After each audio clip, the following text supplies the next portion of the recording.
Los Angeles, California. পড়ন্ত গোধূলি। বাঁকহীন নির্জন রাস্তার দুধারে ম্যাপল গাছের পাতায় আধো আধো করে ঝিকোচ্ছে শেষ বিকেলের মরা রোদ। রাস্তা ধরে সোজা মিনিট 10 হাঁটলেই দেখা মেলে চকচকে স্বচ্ছ বালুচরের জনমানবহীন শূন্য সেথায়। কোলাহলের অনুপস্থিতিতে দানবের ন্যায় হুঙ্কার ছাড়ছে সমুদ্ররাজ। ফুলে পেঁপে ওঠে উদ্ভ্রান্তের ন্যায় উন্মাদ গতিতে ঝাঁপিয়ে পড়ছে আর্দ্র বালুকা বেলায়। প্রতি মুহূর্তে সহচারী করে হারিয়ে যাচ্ছে হাজারো অজ্ঞাত পায়ের ছাপ। সমুদ্র তীরের পাশে পিচঢালা রাস্তার মোড়ে স্থির দাঁড়িয়ে কুচকুচে কালো রঙের এক চোখ ধাঁধানো ল্যাম্বরগিনি। ছাদবিহীন 4 চাকার গাড়িতে মূর্তির ন্যায় আসেন এক দীর্ঘদেহী সৌষ্ঠব অবয়ব। মরচে যাওয়া সূর্যের তেসরা আলোটুকু সোজা গিয়ে ঝিল দিচ্ছে তার চকচকে কালো রোদ চশমায়। ব্লেডের মতো ধারালো চিবুকের প্রতিটি বাক্যে অবিশ্বাস্য গাম্ভীর্যের ছাপ। কালচে বাদামি শুষ্ক ওষ্ঠজোড়ায় ঝুলে আছে কপটতার শ্লেষ হাসি। খানিক বাদে বাদে ঠোঁটের ফাঁক গলিয়ে নিঃসৃত হওয়া উষ্ণ ধোঁয়ার কুণ্ডলিতে অশোভের ন্যায় গুমট চারিপাশ, যেন সমগ্র অস্তিত্ব জুড়ে রাজত্ব শুরু করেছে এক নিস্তব্ধ মরীচিকার আস্ফালন। সেই তখন থেকে নির্জীব দৃষ্টে সমুদ্রপৃষ্ঠের দিকে এক ধ্যানে চেয়ে আছে মানব। চশমার আড়ালে দৃষ্টি জোড়া শিকারের ন্যায় তীক্ষ্ণ, অথচ ভেতরে তার অনুভূতির শূন্যতা। কেমন পৈশাচিক অভিব্যক্তি, যেন আচ্ছন্ন হয়ে নীরবে গুনে যাচ্ছে প্রতিটি ভয়াল তরঙ্গোচ্ছ্বাস। অদূরে হাইওয়ে সড়কে বিশাল ব্যারিকেড, একের পর এক অগ্নিকাণ্ডের কবলে পুড়ে ছাই হয়ে যাচ্ছে সরকারি ভবন। শহরের সবচেয়ে মূল্যবান সিলমোহরটি কোনো মাফিয়া গোষ্ঠীর দ্বারা স্থানান্তরিত হয়েছে, যার ফলে পুরো লস অ্যাঞ্জেলস জুড়ে শুরু হয়েছে অগাধ নৈরাজ্য। তীক্ষ্ণ আওয়াজে ভেসে আসছে শরীর শিউরানো পুলিশের সাইরেন। জমিন কাঁপিয়ে এদিকেই ধেয়ে আসছে অপ্রসন্ন গাড়ির বহর। মাফিয়া বস কপট হাসে। মোলায়েম হেডরেস্টের গায়ে মাথা ইলিয়ে দিয়ে টানটান হয়ে বসে সিটের উপর। অতপর কানে আবদ্ধ ইয়ারপড সচল করে নিকোটিনের শলাকায় উষ্ণ দাবিয়ে বিড়বিড়ায়। Already 2 hours 36 minutes and 23 seconds have passed. তোমরা আমাকে এখনও খুঁজে পেলে না। It's totally unfair America. সেই মনিও। পরক্ষণেই ধ্বনিত হলো কল কেটে যাওয়ার পিক পিক আওয়াজ। সময় নষ্ট করল না ইরিশ। ইয়ারবাডস সহ মোবাইল ফোনটা ভেঙে টুকরো টুকরো করে সাহায্যে ছুঁড়ে ফেলে দিল গভীর সমুদ্রে। কাজ সম্পন্ন হওয়ার দরুন ফিরেই যাচ্ছিল, তন্মধ্যে অযাচিত আক্রমণে সচকিত হয়ে উঠল মস্তিষ্ক। অতর্কিত এক ধাতব তীরের ফলা ধেয়ে এলো বিদ্যুৎ গতিতে, সরাসরি চোখ বরাবর। সুদক্ষ মাফিয়া বস সময় নিল না এক মুহূর্ত। ব্যগ্র থাবায় চোখের পলকে ধরে ফেলল সেটিকে। শক্ত হাতের পেছনে ধাতব বস্তুটিকে চূর্ণ বিচূর্ণ করে ছুঁড়ে ফেলল রাস্তার পাশে। পরপরই সেখান থেকে ছুটে পালালো এক লম্বা বিনুনিওয়ালা তীরন্দাজ রমণী। চিকচিকে স্বচ্ছ বালুচর ধরে প্রাণপণে ছুটছে মেয়েটি। ঊর্ধ্বশ্বাসে ছুটে চলার দরুন চেহারা অস্পষ্ট। মেয়েটাকে সূক্ষ্ম দৃষ্টে পরখ করে নিল মাফিয়া বস। অতঃপর অস্পষ্ট স্বরে আওড়ালো, it's a trap, but I can handle. বাক্য শেষ হতে না হতেই মেয়েটাকে নিশানা করে রিভলভারের ট্রিগার টানল ইরিশ। তবে অজ্ঞাত রমণী দূরবুদ্ধিতায় লক্ষ্যচ্যুত হলো পরপর 2টো বুলেট। অবকাশ দিল না মাফিয়া বস। বেলাগাম চিতার গতিতে ধাওয়া করতে শুরু করলো মেয়েটাকে। কয়েক ক্রোশ বালুচর পেরিয়ে গেল চোখের পলকে। আপসহীন দুর্বার গতিতে ছুটছে সে বেপরোয়া রমণী। ইরিশ ওখান ছেড়ে দেওয়ার পাত্র নয়। যেচে পড়ে ঘুমন্ত সিংহকে জাগ্রত করার মূল্য তো আজ চুকাতেই হবে এই মেয়েকে। অবশেষে টানা কয়েক ঘন্টা দৌড় প্রতিযোগিতার ইতি টানল রমণী। প্রচণ্ড হাঁপিয়ে গিয়ে অকস্মাৎ হোঁচট খেয়ে মুখ থুবড়ে পড়ল বালু আস্তরিত জমিনে। পরপরই থমকালো ইরিশ। মাথার উপর থেকে কালো হুড়ির আস্তিন সরিয়ে ছুড়ল কর্কশ স্বীকারোক্তি, you have too much energy. দম আছে, মানতেই হবে। ইরিশের বাক্যে গোকরা সাপের ন্যায় ফোঁস করে দৃষ্টি ঘুরালো রমণী। মেয়েটাকে দেখা মাত্রই আরেক দফা অবাক হলো ইরিশ। কৃষ্ণবর্ণের নিখাত মুখশ্রী, যোদ্ধার মতো রুক্ষ দৃষ্টি, কঠোর ধারালো মুখাবয়ব, অভিব্যক্তি জুড়ে প্রবল হিংস্রতা। এই সব কিছু ছাপিয়ে গেল মেয়েটার অদ্ভুত 2টো চোখের মণি, যার একটা ইরিশের চোখের ন্যায় ধূসর বাদামি রঙের, আর অন্যটা ঈশানের মতোই প্রগাঢ় নীলাভ। হ্যাটেরোক্রোমিয়া। অদ্ভুত স্বরে বিড়বিড়ালো মাফিয়া বস। হ্যাটেরোক্রোমিয়া মূলত কোনো রোগ নয়, এটা এক ধরনের জিনগত বৈশিষ্ট্য। সাধারণত 2টো চোখের রং সম্পূর্ণ দুরকম হয় এতে, যদিও পৃথিবীতে খুবই বিরল এই বৈশিষ্ট্য। What a mysterious girl. বাক্য ধ্বনিত হতে না হতেই আত্মরক্ষার্থে ইরিশের পানে এক থাবা ঝরঝরে বালু ছুঁড়ে মারল মেয়েটা। অযাচিত ধোঁয়াশায় এক মুহূর্তের জন্য দৃষ্টি সরালো মাফিয়া বস। সেই সুযোগে নিমেষেই চোখের আড়াল হয়ে গেল মেয়েটা। ইরিশ বাঁকা হাসে, অতঃপর আস্তে আস্তে এগোয় সম্মুখে। কিছু দূর যেতেই দেখা মেলে একটা অদ্ভুত ভাঙাচোরা ক্যাসেলের। নির্জন বালুকা বেলায় গম্ভীর্যের ন্যায় মাথা উঁচিয়ে দণ্ডায়মান সেই দুর্গ। ক্যাসেলটির চারিপাশ ভাসমান ফুলেট আর সমুদ্রের ঢেউয়ের সাথে ভেসে আসা নানান ধরনের আসবাব দিয়ে আবর্তিত। সামনে রয়েছে ঝুলন্ত কাচের বোতলের প্রাকৃতিক সুরক্ষা। সহস্তে বোতলগুলো সরিয়ে ক্যাসেলের অভ্যন্তরে পা রাখল ইরিশ। তৎক্ষণাৎ এক হাতে লম্বা ধনুক আর অন্য হাতে তীরের ফলা নিয়ে ধেয়ে এলো মেয়েটা। কঠোর হস্তে মেয়েটাকে প্রতিরোধ করায় ব্যস্ত হলো ইরিশ, তবে দমল না রমণী। দুহাত মুঠিবদ্ধ করে হামলে পড়ল ইরিশের উপর। চোখ খিচে খুশি হাঁকানোর পায়তারা করতেই আরও একবার পরাস্ত হলো মাফিয়া বসের কাছে। তবুও কৃষ্ণবর্ণের অদ্ভুত চোখের ভাঁজে আগুন ছড়া ঐশ্বর্য তার, মারপিটের পারদর্শিতা ব্যাপক। ইরিশ এক মুহূর্ত ভাবে, পরক্ষণেই বিভ্রম থেকে বেরিয়ে সচকিত কণ্ঠে আওড়ায়, রিয়ানা, রিয়ানা ভলকভ। সমুদ্রাগত তরঙ্গোচ্ছ্বাসের মতো ফুঁসে ওঠে রিয়ানা। অপ্রস্তুত ভঙ্গিমায় আক্রমণ করে বসে আবারও। এবার আর সুযোগ দিল না মাফিয়া বস। একটু দূরে উল্টে পড়ে থাকা চেয়ারের সঙ্গে এক লহমায় বেঁধে ফেলল মেয়েটাকে।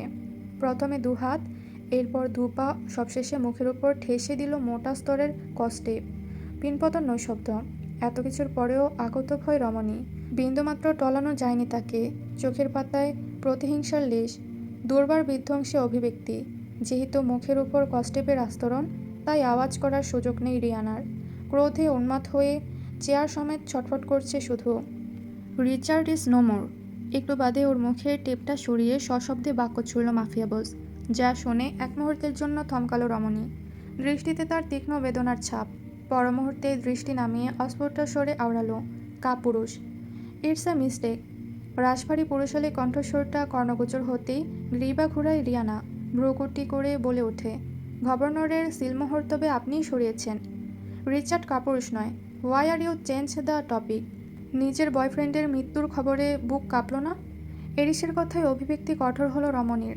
দৃঢ় কণ্ঠে বলল, কাপুরুষের জন্য আবার মায়া কিসের? এরিস প্রত্যুত্তর করে না। বুকের ভেতর থেকে চকচকে ধাতব চাকুটা রিয়ানার চোখের সামনে তুলে ধরে। বিপরীতে ভ্রু বাঁকায় রিয়ানা। আওয়াজে সন্দেহের পারদ ঢেলে শোধায়, কি এটা? শেষ মুহূর্তে রিচার্ডের কাছে এই একটা অস্ত্রই অবশিষ্ট ছিল, অ্যান্ড ইট ওয়াজ মিস্ট্রিয়াস।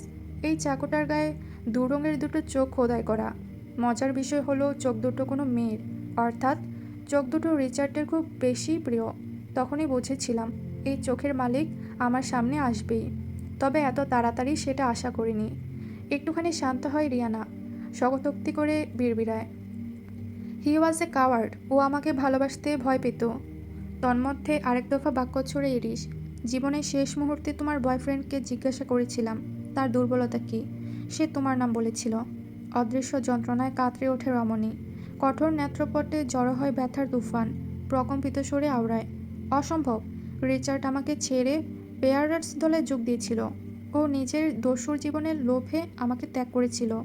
সভ্য জাতির মানুষেরা ঠিকই বলে, ভিলেনরা কখনো মায়ের বাঁধনে আটকায় না, তাদের জন্মই হয় ধ্বংস দিয়ে। ভুলক্রমে যদি একবার আটকে যায়, তবে নিজেকে ধ্বংস করে হলেও সেই মায়া সুরক্ষিত করার ক্ষমতাটাও রাখে তারা। এই মুহূর্তের জন্য কণ্ঠ খাদে নামায় ইরিশ। তার কথা শুনে রিয়ানা ভ্রু কুচকায়, কি? পরক্ষণেই বজ্রকণ্ঠ ভেসে এলো মাফিয়া বসের, he gave up his life only for you bitch. যাকে তুমি ভিলেন বলে আখ্যায়িত করছো, সে তোমার তরে আত্মহুতি দিয়েছিল। কণ্ঠে আক্রোশ ঢালে রিয়ানা। সে আমাকে ছেড়ে গিয়েছিল। তাহলে তার মৃত্যুর প্রতিশোধ নেওয়ার জন্য এভাবে ওত পেতে কেন বসে আছো? প্রতিশোধ তো আমি নেবই। সেই গড ফাদারের, যে আমার কাছ থেকে আমার রিচার্ডকে আলাদা করে প্যারেন্টস গ্রুপে পাঠিয়েছিল। আর তারপর? খানিক নীরবতা। তারপর আর ফিরে আসলো না আমার রিচার্ড। চিরজীবনের মতো হারিয়ে গেল ওই রাক্ষসী সমুদ্রের নীল জলের অন্তরায়। থেমে থেমে কথাগুলো বলল রিয়ানা, কণ্ঠে তার ব্যাকুলতার প্রলাপ, অথচ দৃষ্টিতে আগুন ছোড়া প্রতিশোধের লেলিহান। এতক্ষণে নিজের সত্তায় ফিরেছে ইরিশ। ম্যানিপুলেশন বেশ ভালোই কাজে দিয়েছে। স্বর্গবাসী প্রেমিকের তরে আপ্লুত নারীমন গলতে শুরু করেছে অবশেষে। এবারে গডফাদারের পরিচয় জানার পালা। তাদের কথোপকথনের মাঝেই ক্যাসেলের বাইরে খটখট করে শব্দ হলো অকস্মাৎ। শব্দ অনুসরণ দৃষ্টি ঘোরালো রিয়ানা। সদর দরজার পানে তির্যক নজর বুলিয়ে বলল, এটা তোমার জন্য সেফ জোন নয়। You have to go. এরিশ বাঁকা হাসে। খ্যাপা সিংহের ন্যায় শক্ত হাতে রিহানার চিবুক আঁকড়ে ধরে ছড়ে কর্কশ রুক্ষধ্বনি, এই don't try two divert my mind. মাথায় খুন চেপে বসলে তোমাকে ধ্বংস করতে আমার 1 সেকেন্ডও লাগবে না। You bloody monster. এরিসের হাতটা এক ঝটকায় সরিয়ে দিল মেয়েটা। মুখাবয়বে তার উপচে পড়া তেজ, চোখ দুটোতে জ্বলজ্বল করছে বিষাদ, বিতৃষ্ণা, তার সঙ্গে কঠোর প্রতিরক্ষা। সেদিকে দৃষ্টিপাত না করে পাশ থেকে আরেকটা চেয়ার টেনে মেয়েটার মুখোমুখি হয়ে বসলো ইরিশ। নৈশব্দের ফায়দা লুটে একাই বলতে আরম্ভ করলো, গডফাদারের পরিচয় বললেও তোমার মুক্তি নেই, না বললেও তোমার মুক্তি নেই। পার্থক্য শুধু এটাই, সত্যিটা বলে দিলে মৃত্যুটা একটু সহজ হবে। আমি তোমাকে ভয় পাই না মাফিয়া বস।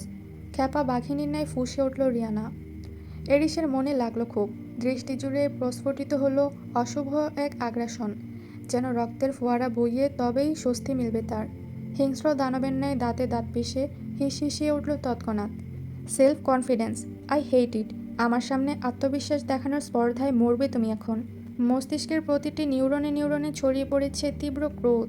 দৃষ্টি জুড়ে দাবানলের অগ্নিস্ফুলিঙ্গ, যেন সামনে পেলেই ভস্ম করে দিবে সব কিছু। আচানক রিভলভার বের করে রিয়ানার কপাল বরাবর তাক করল ইরিশ।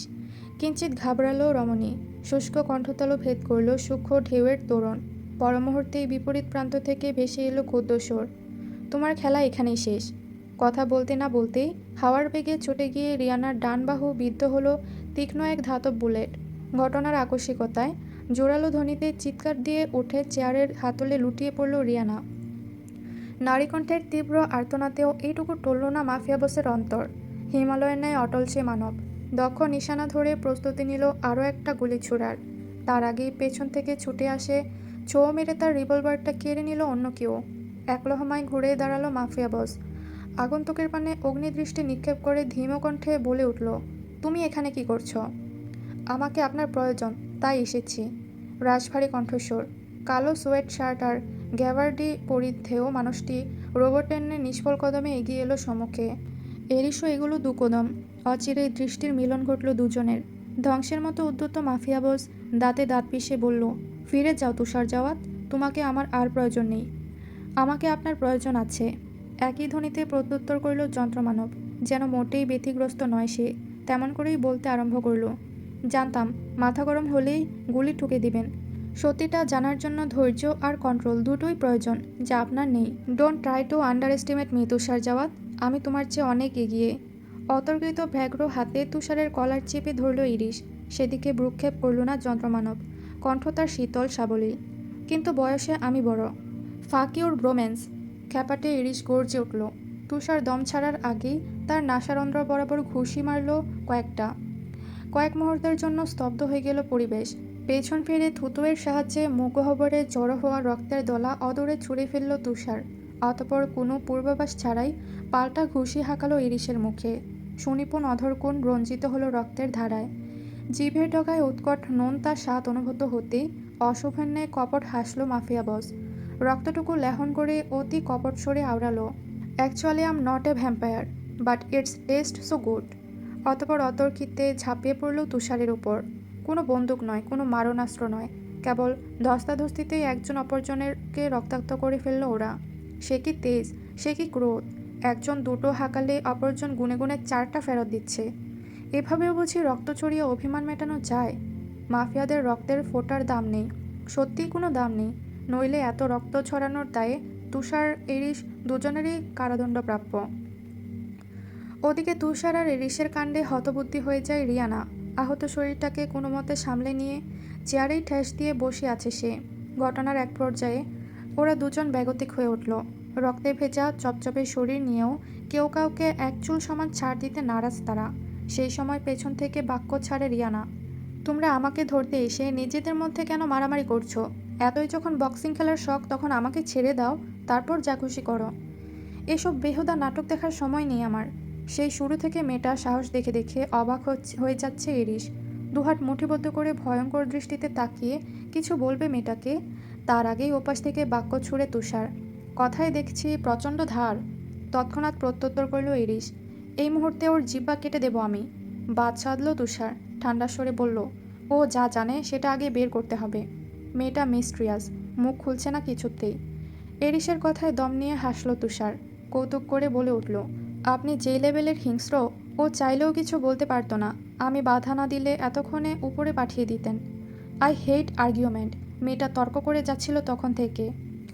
অ্যামাজন জঙ্গলের সবচেয়ে প্রাচীনতম অধিবাসী এরা।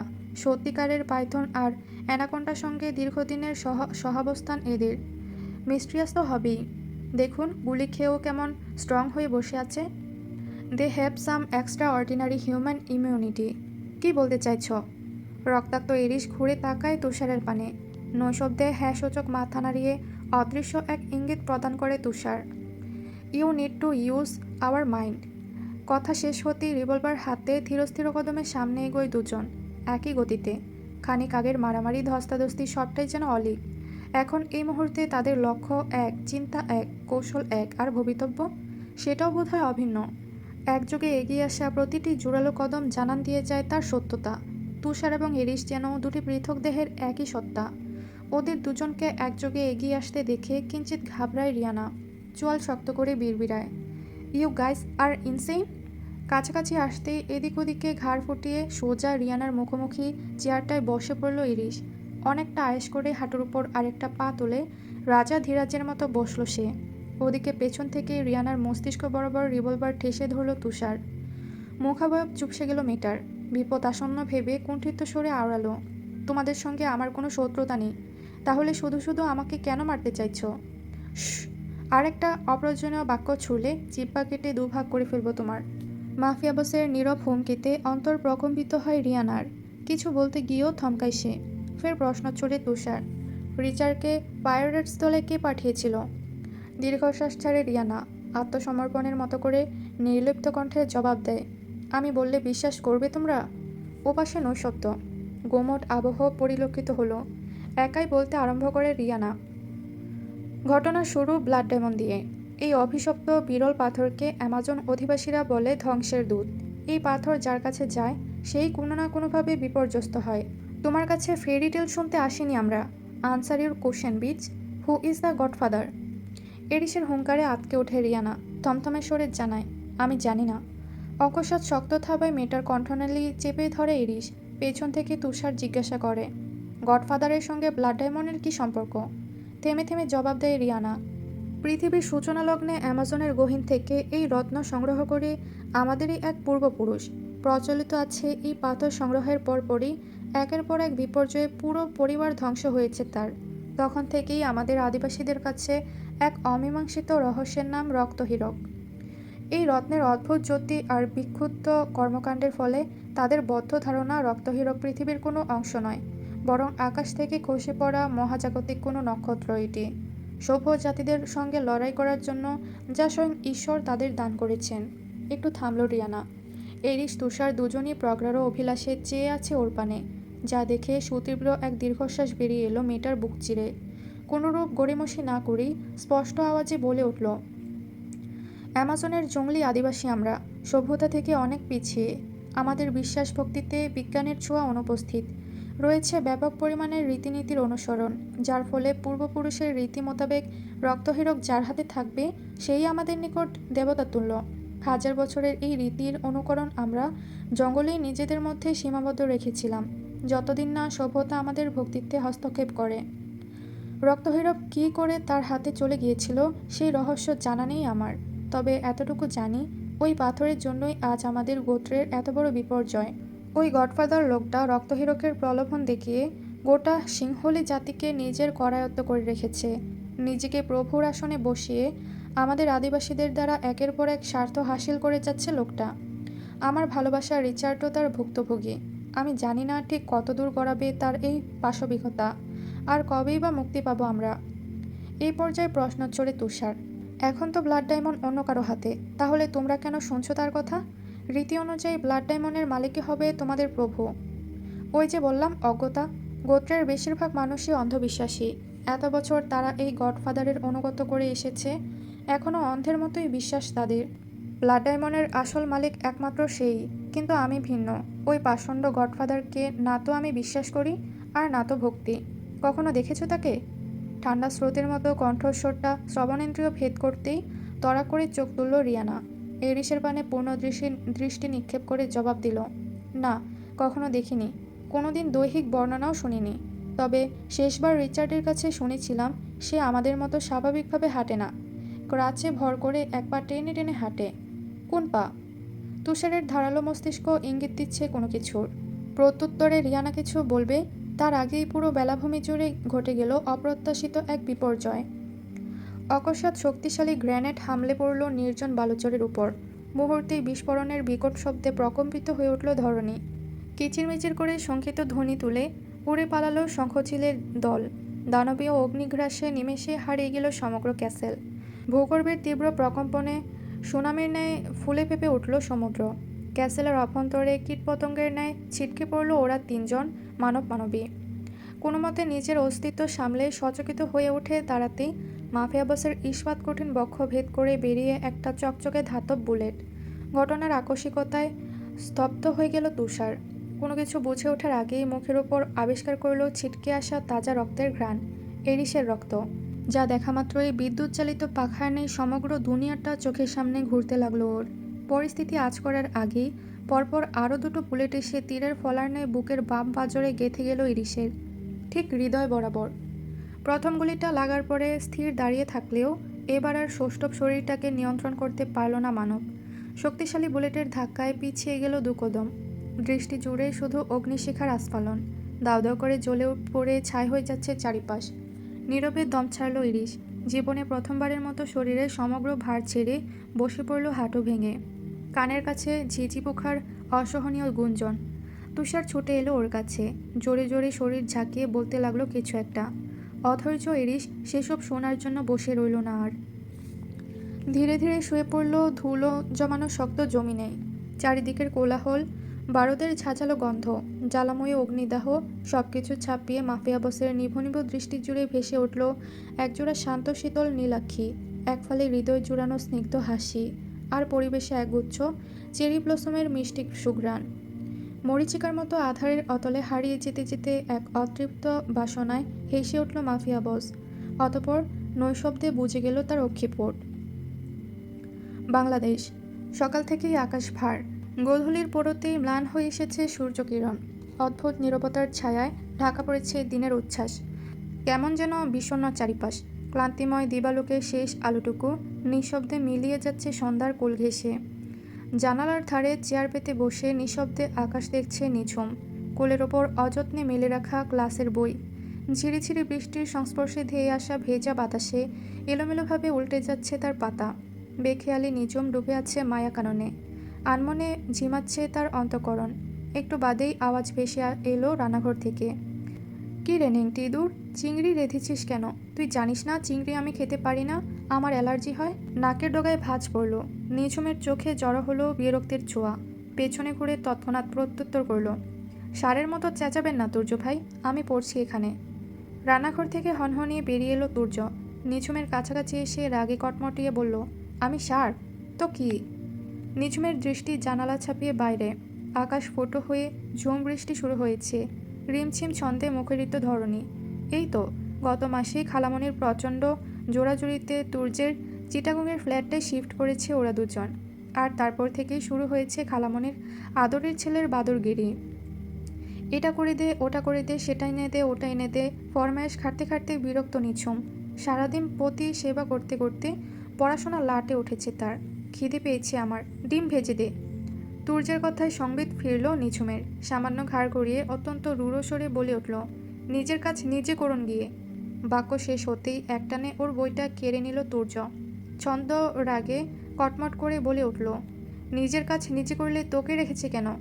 আমি কি আপনার কাজের লোক? না, তুই আমার বউ। কথা না পেরে দীর্ঘশ্বাস ছাড়ে নিঝুম। মন খারাপ করে বলে, সামনে আমার পরীক্ষা তুর্য ভাই, কেন এইভাবে জ্বালাচ্ছেন? মুরব্বীদের মতো চোখ গুছালো তুর্য।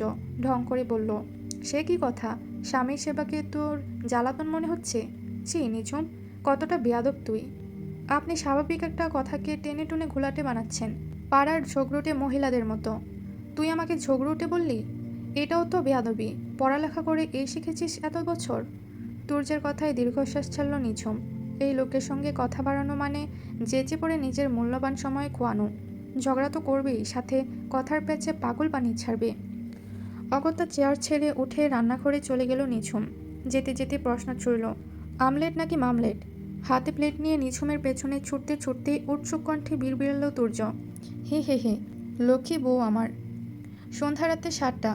দিনের পাট চুকিয়ে বেশ আয়োজন করে পড়তে বসেছে নিজুম। বাইরের বৃষ্টি হচ্ছে এখনও। অবিরাম বাড়িধারায় আর্দ্রতার চাদরে গা ভিজিয়েছে প্রকৃতি। ভেজা মাটির সোদা গন্ধে মন্থর আবেশে বুঁদ হয়ে আছে হৃদয়। বৃষ্টি ফোঁটার ঝমঝম শব্দে অদ্ভুত শিথিলতায় ছেয়ে গেছে মস্তিষ্ক। এরূপ সময় মনোযোগ ভালো থাকে, তাই পাঠ্য বইয়ের জটিল সব অঙ্কগুলো এখনই কষতে বসলো নিঝুম।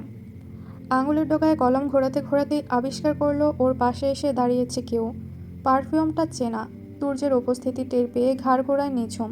বিরক্তির স্বরে বলে ওঠে, আবার চলে এসেছেন? আমি পড়তে বসলেই আপনার যত জ্বালা, তাই না? কি চাইছেন? পরীক্ষায় ফেল করি আমি? হ্যাঁ, তা তো চাইবেনই। ভালো চেয়েছেন কখনো আমার?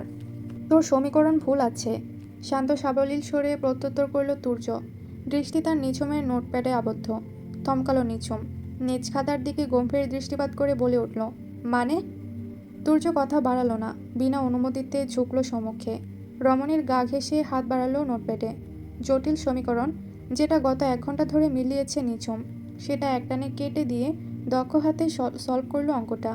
সবশেষে উত্তর মিলিয়ে গ্রীবা ঘুরিয়ে তাকালো নিঝুমের পানে।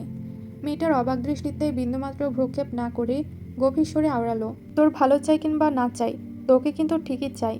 কি? হতচকিত নিঝুমের কণ্ঠভেদ করে ভেরিয়ে এলো অযাচিত শব্দ। তুর্য আর প্রত্যুত্তর করল না। গলায় তোয়ালে ঝুলিয়ে গুনগুন করতে করতে ঢুকে গেল শাওয়ারে। নিঝুমের আর পড়া হলো না সেই রাতে। বৃষ্টির সাথে পাল্লা দিয়ে বেগবান হয়ে উঠল তার ভাবনার মায়াজাল। ঠিক সেই মুহূর্তে নিঝুমের ভাবনা ছাপিয়ে শাওয়ার থেকে ভেসে এলো তুর্যের চমৎকার গানের গলা। আমার মনের জ্যোৎস্না, আমি কাউকে দেব না, তোমায় গাইথা রাখছি মনের মাঝে, নিচেও জানো না। এটুকুই ছিল আমি শুধু চেয়েছি তোমায় গল্পের পর্ব 50। ভিডিওটি ভালো লাগলে একটি লাইক দিবেন এবং পরবর্তী পর্বগুলো দেখতে চ্যানেলটি সাবস্ক্রাইব করে রাখবেন।